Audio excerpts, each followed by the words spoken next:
This call is now being recorded. Olá, pessoal. Gravando aqui a nossa aula como prometido para vocês. Eu resolvi fazer uma gravação desde o início, porque eu postei a aula que eu tinha gravado ontem na aula com vocês, porém estava muito cortado, o áudio não estava legal, tinha muita interferência, tinha alguns chiados, alguns barulhos externos que iria dificultar a compreensão de quem estivesse assistindo desde o início. Então, eu resolvi começar uma aula geral, uma aula completa, desde a estrutura dos vírus até a virologia de modo geral e as viroses, certo? Então, nós vamos estar trabalhando com os vírus, como eu vim falando com vocês. E aí a gente traz aqui uma definição do que seriam os vírus, né?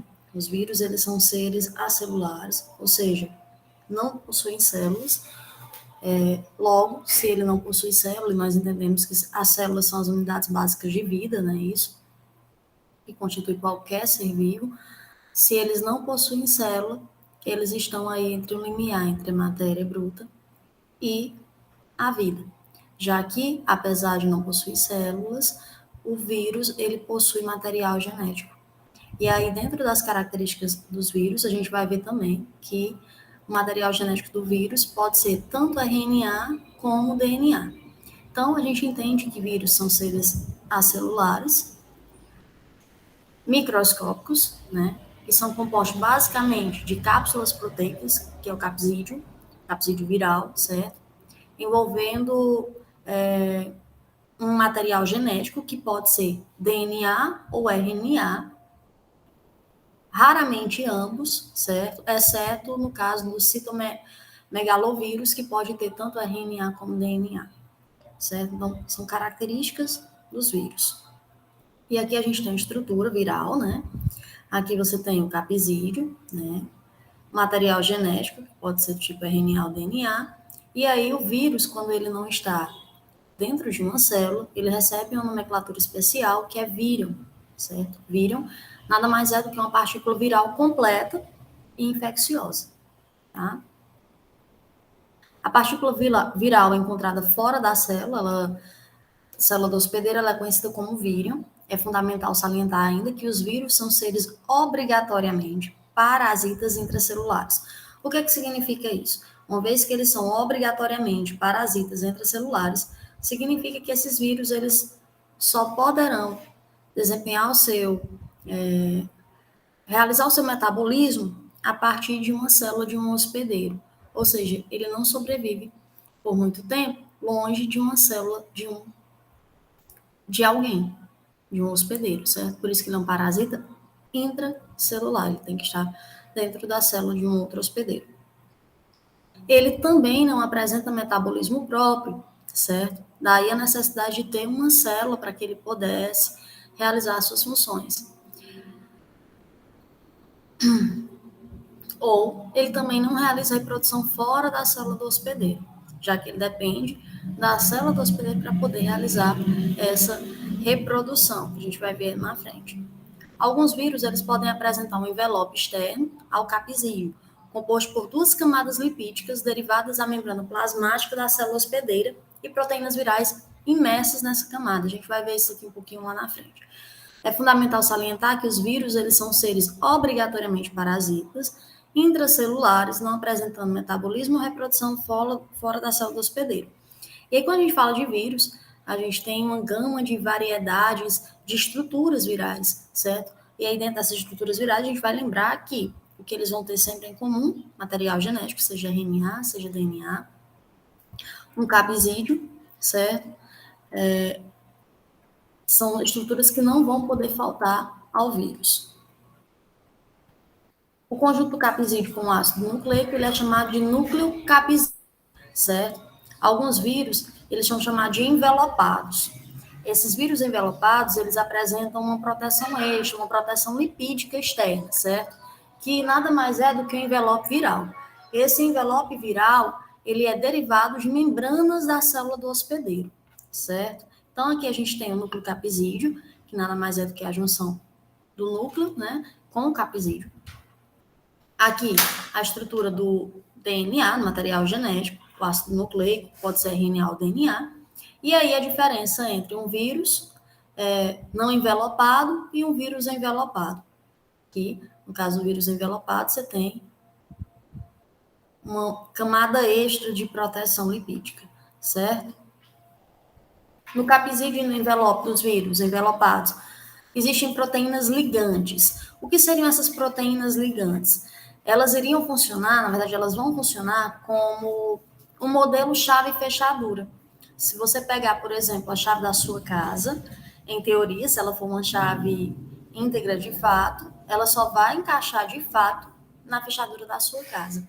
Ela não vai conseguir abrir outra porta, certo? Então, o que seria esse modelo chave-fechadura?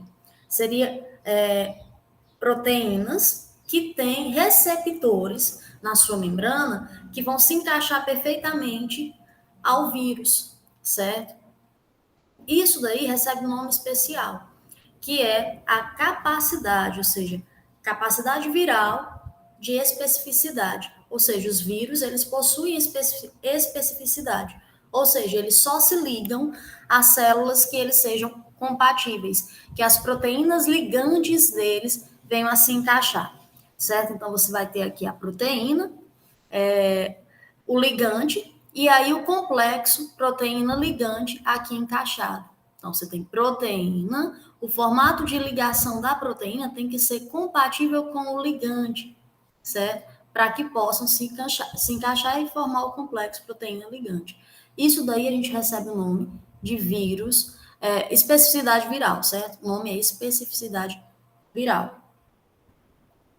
As proteínas virais, elas determinam o tipo de célula em que o vírus irá parasitar, sendo eles normalmente muito específicas quanto ao seu hospedeiro, certo? Por exemplo, bacteriófagos infectam apenas bactérias, porque as proteínas que têm ali de ligação encaixam-se apenas em estruturas bacterianas, certo? O mecanismo de reprodução viral no interior da célula ele vai depender principalmente do material genético do vírus em questão.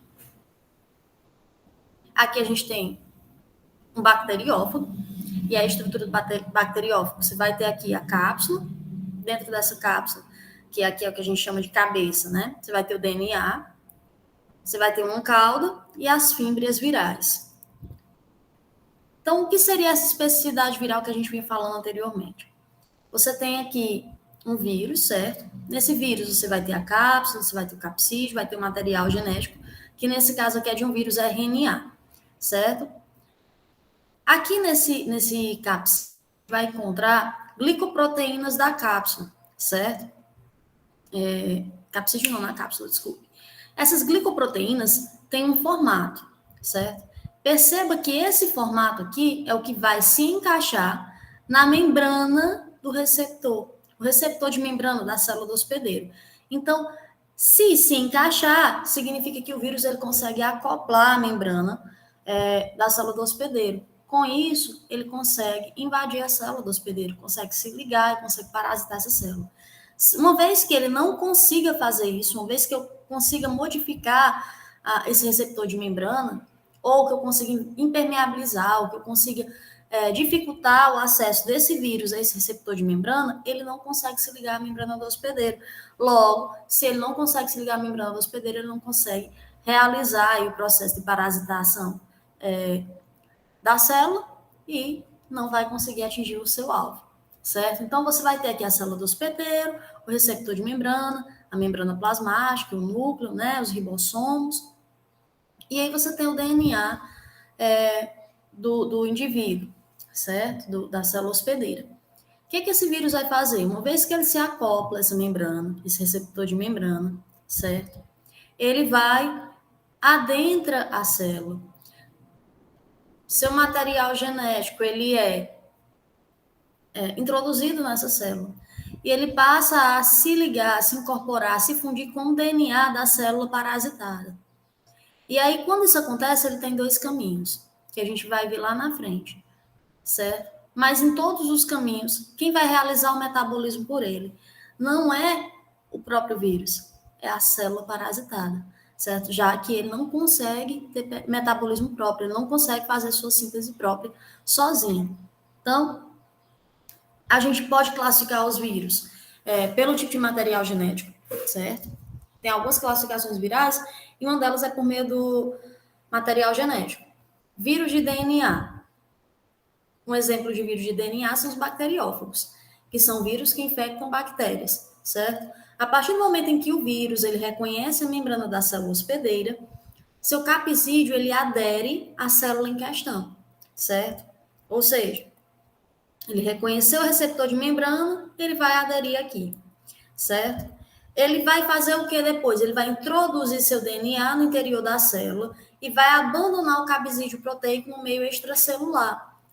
Aqui nessa imagem fica melhor de entender. Então, tá aqui o vírus, ele reconheceu a membranazinha, se ligou, aderiu, certo? Uma vez que ele aderiu a essa membrana, o que ele vai fazer? Ele vai injetar o material genético dele dentro dessa bactéria. Isso aqui é um bacteriófago, no caso.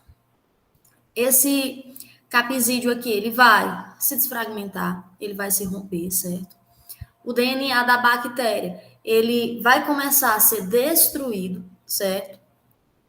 E o DNA do vírus agora vai passar a orientar a síntese de proteína da cápsula e se duplicar, certo? Ou seja, ele invade, coloca o seu material genético aqui dentro, se desfragmenta, começa a destruir o DNA da célula ocupada, no caso aqui de uma célula de uma bactéria, certo? Começa a destruir o DNA da bactéria e passa a replicar o seu DNA ali dentro, certo? Uma vez que esse DNA viral ele foi replicado, ele vai se incorporar novamente à cápsula, formando então novos vírus. E aí, quando esses novos vírus são formados, acontece o processo de ruptura dessa célula bacteriana, certo?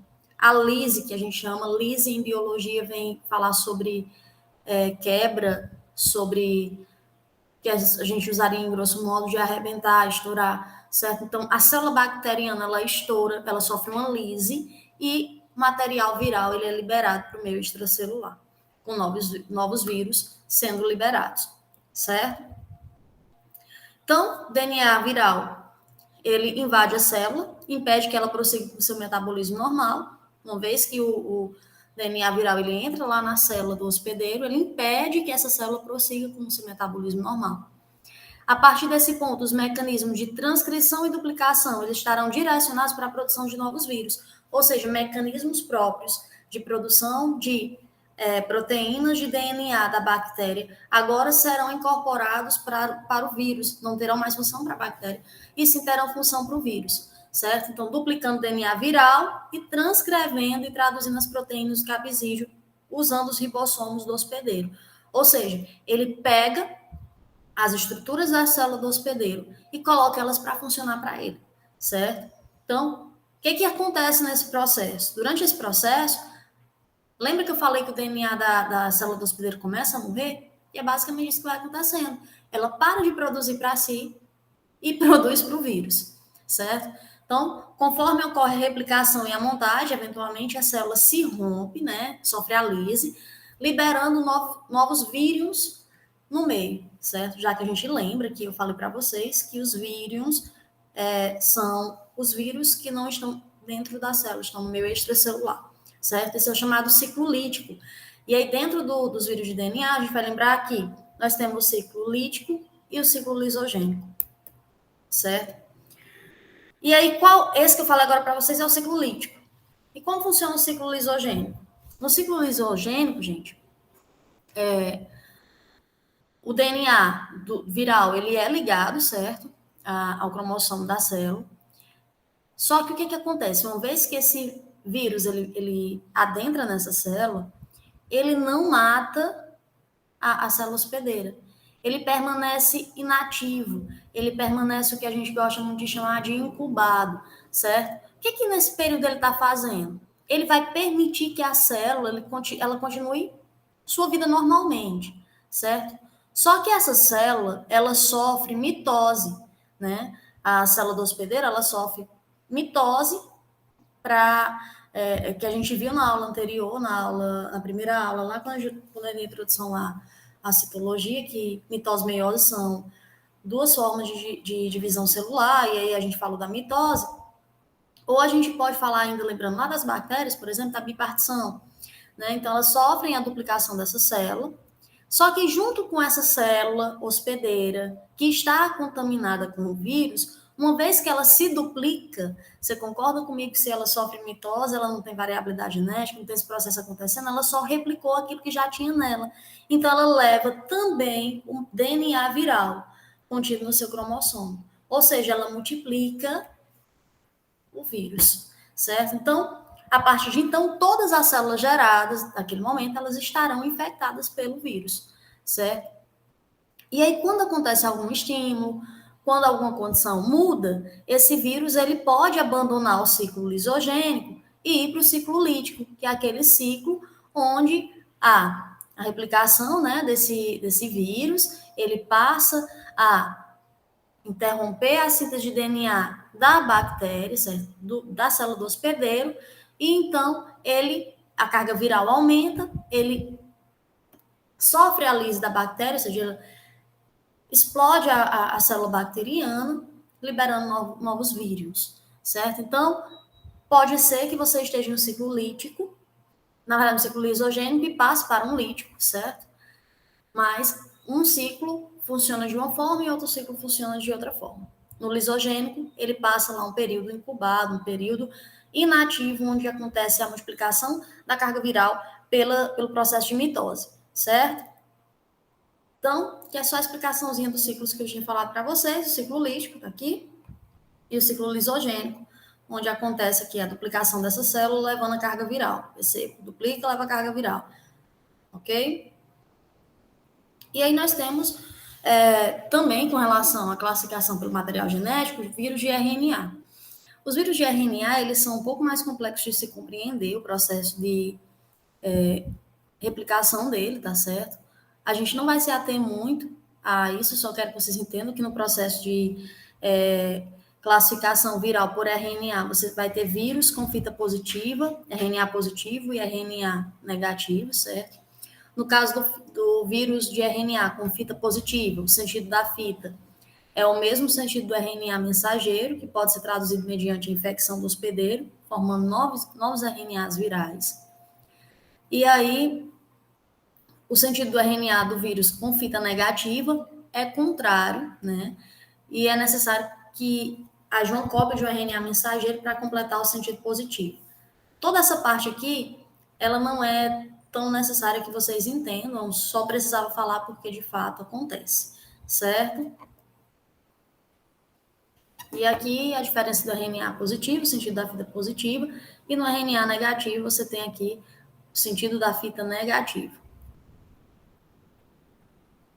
E aí a gente entra em uma outra classificação também por material genético que eu considero importante.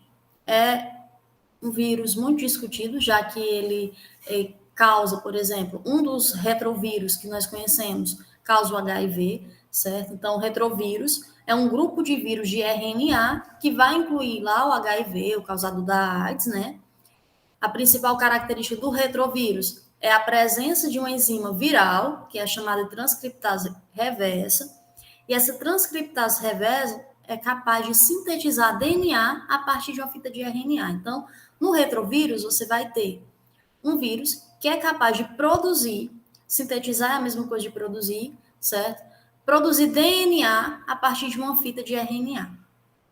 Após essa transcrição reversa, um novo DNA viral, ele vai se unir ao DNA da célula hospedeira e começar a comandar a produção dos novos RNAs virais e do capsídeo proteico, montando novos vírus que serão liberados. Essa imagem que ela traz um pouco melhor, então você tem aqui um vírus, o vírus de RNA, né? Você tem o DNA celular, aí você tem aqui a transcriptase reversa, né? O RNA viral aqui, a transcriptase reversa, e aí ela vai funcionar como se fosse um DNA pirata, certo? Por que um DNA pirata? Porque é um DNA produzido a partir de RNA. O que vai acontecer? Esse DNA pirata, que foi produzido a partir do RNA, ele vai se acoplar, ou seja, vai se fundir, vai se juntar ao DNA da célula do hospedeiro. Uma vez que ele se acopla ao DNA dessa célula do hospedeiro, esse DNA pirata ele vai começar a comandar, ele vai começar a produzir novas cópias do RNA viral, certo? E aí vai dar origem aos vírus e vai continuar aqui o ciclo, certo? Os vírus eles também podem ser classificados pelo modo de transmissão. E aí, quando a gente fala de transmissão, a gente vai lembrar dos arbovírus, que são aqueles transmitidos através de insetos, certo? O nome arbovírus ele vai derivar da expressão artrópode, borne, virose, ou seja, viroses causadas por artrópodes, certo? E aí você vai ter como vetor insetos. Exemplo, a dengue, a febre amarela, a chikungunya, né? Que vai ser aí, vai ter como vetor o Aedes aegypti, por exemplo. E aí eles também podem ser classificados de acordo com o hospedeiro que eles ocupam. Por exemplo, os bacteriófagos são vírus que atacam células procariontes, certo? No caso, as bactérias. E aí eles também podem ser classificados de acordo com a taxonomia, né? Taxonomia é uma área da biologia que vai dar classificação dos seres vivos. E aí, praticamente todos os seres vivos vão receber as regras de Linneu. Porém, os vírus, eles não vão obedecer às regras clássicas binomial de Linneu. As regras para os vírus, elas são estabelecidas pelo Sistema Internacional, pelo Comitê Internacional de Taxonomia e Viroses, certo? Eles são classificados como por ordem, família, gênero e espécie. E as principais ordens que envolvem os vírus são os caudovirales, que são os bacteriófagos, certo?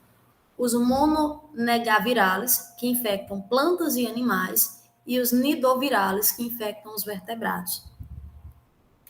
Aqui eu trago para vocês um videozinho rápido para explicar um pouco melhor, de forma simplificada, os vírus.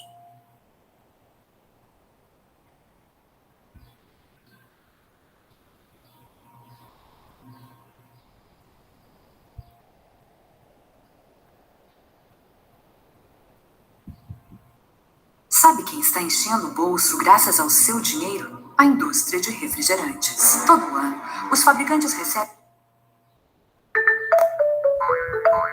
Smile and Learn. Hoje vamos aprender sobre os vírus.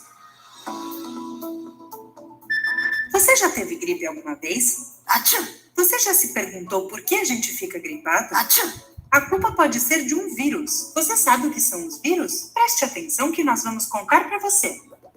O que são os vírus? Os vírus são micro-organismos. Isto significa que não podemos vê-los a olho nu. Para isso, precisamos usar um microscópio. Você sabia que os vírus não são seres vivos? Isto é porque eles não realizam a função vital de reprodução por si mesmos, diferente das células. Para poderem realizar a função vital de reprodução, os vírus precisam de um hospedeiro, ou seja, um ser vivo no qual eles possam viver. Quando isso acontece, o hospedeiro é infectado pelo vírus. A partir deste momento, o vírus poderá reproduzir o seu material genético nas células do hospedeiro e vai ser copiado muitas vezes, infectando todo o organismo. Por isso, às vezes são chamados de agentes infecciosos. Estrutura dos vírus. Os vírus são muito simples e se encontram em quase todos os ambientes. A sua estrutura básica é formada por uma camada exterior chamada capsídeo e o material genético que se encontra no interior. O capsídeo é formado por proteínas. E o material genético, que pode ser RNA ou DNA, contém a informação necessária para elaborar e formar a estrutura completa do vírus. Alguns vírus podem ter uma camada adicional em volta deles. Como os vírus são transmitidos? Os vírus podem ser transmitidos por diferentes vetores, como os animais, a água, o ar, os alimentos e os objetos. Um vetor é o portador de um vírus, que pode infectar outros organismos. Por exemplo, um mosquito com a sua picada pode propagar o vírus, infectando outro animal. Quando tossimos, os vírus se distribuem pelo ar, transmitindo-se muito facilmente e contagiando os seres vivos que estiverem ao redor. Por isso, é recomendável tapar a boca com o antebraço quando formos tossir. Assim, também evitamos o contato com as nossas mãos. Além disso, podemos prevenir a transmissão do vírus por contato com hábitos de higiene, como, por exemplo, lavar as mãos muito bem e com frequência. Vacinas. Como já tínhamos te contado antes, alguns vírus produzem doenças como a gripe. Por sorte, temos o nosso sistema imunológico, que é o responsável pela defesa contra os vírus. Como método de prevenção, existem as vacinas. As vacinas preparam o nosso sistema imunológico, ensinando-o a reconhecer os vírus. É tipo quando conhecemos uma pessoa nova, ela deixa de ser desconhecida. Assim, sempre que virmos esta pessoa, vamos reconhecer. A mesma coisa acontece com as vacinas e o sistema imunológico. A vacina apresenta o vírus para ele e, se em algum momento este vírus aparecer no nosso corpo, o sistema imunológico vai se lembrar e poderá agir. Assim, evitamos ficar doentes. Por outro lado, temos os remédios, que podem aliviar os sintomas, mas não podem nos curar de uma infecção viral. Doenças. Algumas doenças comuns produzidas pelos vírus são a gripe, os resfriados e algumas gastroenterites. Alguns vírus ainda não têm uma vacina para combatê-los, por isso podem chegar a ser mortais. Para resolver este problema, os cientistas do mundo todo trabalham muito para encontrar as vacinas que vão salvar milhões de vidas no futuro. Existem doenças causadas pelos vírus que não têm mais um efeito tão forte por causa do uso das vacinas, como, por exemplo, o sarampo, a cachumba e a rubéola. No entanto, para a gripe, é recomendável que a população de risco, como as crianças, os idosos e as pessoas com asma, tomem a vacina todos os anos. Isso é tudo sobre os vírus. Legal, né?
Pronto, gente, vamos dar continuidade aqui.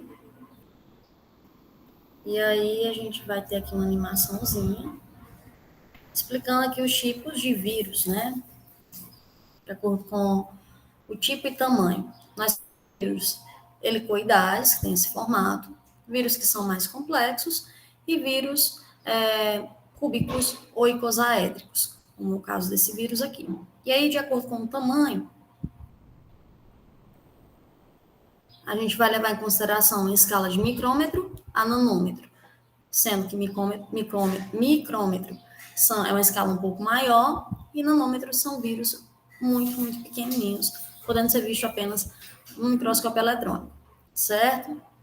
E a replicação viral, como é que acontece o processo de replicação viral? Nós vamos ter primeiro, aqui, o número 1zinho aqui, a adesão, né? O processo de adesão, vocês vão lembrar que o vírus ele vai se aderir à superfície da célula do hospedeiro, né?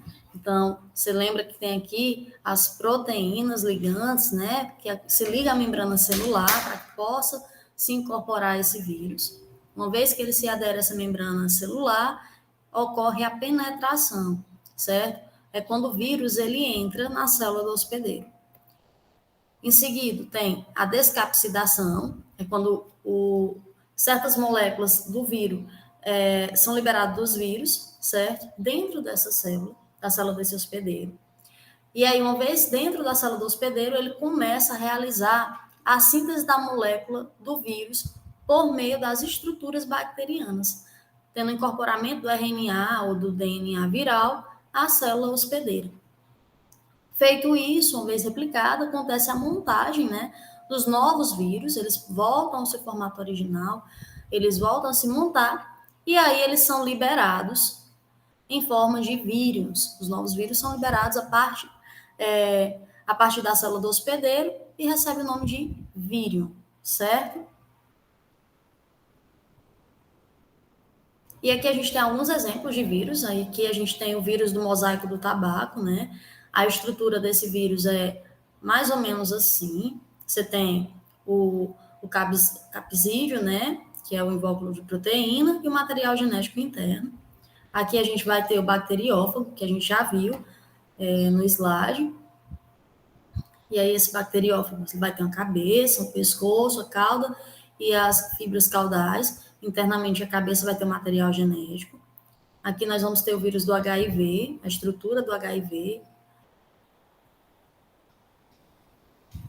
Aí na estrutura do HIV você vai ter a membrana lipídica, as proteínas de superfície, né, que vão se ligar lá nas células de defesa, né, as células CD4, principalmente, que é o material genético, você vai ter o capsídeo, e aqui um invólucro proteico. E o vírus da gripe.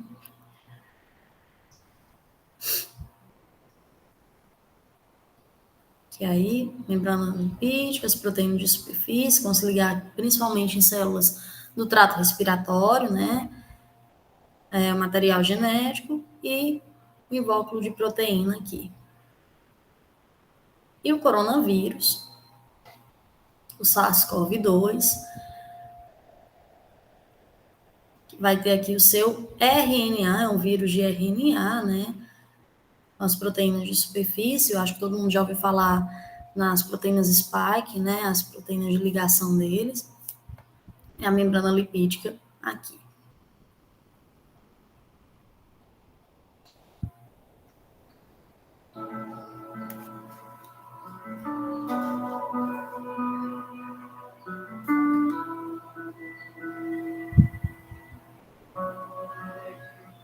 Durante uma infecção viral, o vírus injeta o seu material genético, que pode ser ADN ou ARN. Ao fazê-lo, reprograma o metabolismo da célula hospedeira, de forma que esta produza vírus a partir do seu próprio material genético. O vírus só consegue se reproduzir na célula hospedeira. Não possui metabolismo, não sendo considerado, portanto, ente dotado de vida. Bacteriófagos são vírus que infectam bactérias. Após se fixar, o vírus injeta o material genético na bactéria, a qual começa também a produzir vírus. Ao libertar-se da bactéria morta, os vírus começam a infectar outras células. O invólucro proteico do vírus da gripe contém ARN, sendo que o invólucro em si está envolvido em uma membrana lipídica. Esta deriva da membrana da célula hospedeira. O vírus da gripe espalha-se em gotículas minúsculas causadas por tosse ou espirros, injetando seu ARN nas células ao chegarem às vias respiratórias. A célula hospedeira produz então vírus que irão infectar outras células. A infecção é normalmente inofensiva, embora em alguns casos possa acarretar complicações que ponham em risco a vida. A pandemia da gripe espanhola, que matou dezenas de milhões de pessoas após a Primeira Guerra Mundial, foi causada pelo subtipo H1N1 do vírus da gripe A. A vacinação é um método eficaz para prevenir a gripe. Devido à elevada mutabilidade do vírus, recomenda-se que a vacinação seja repetida todos os anos.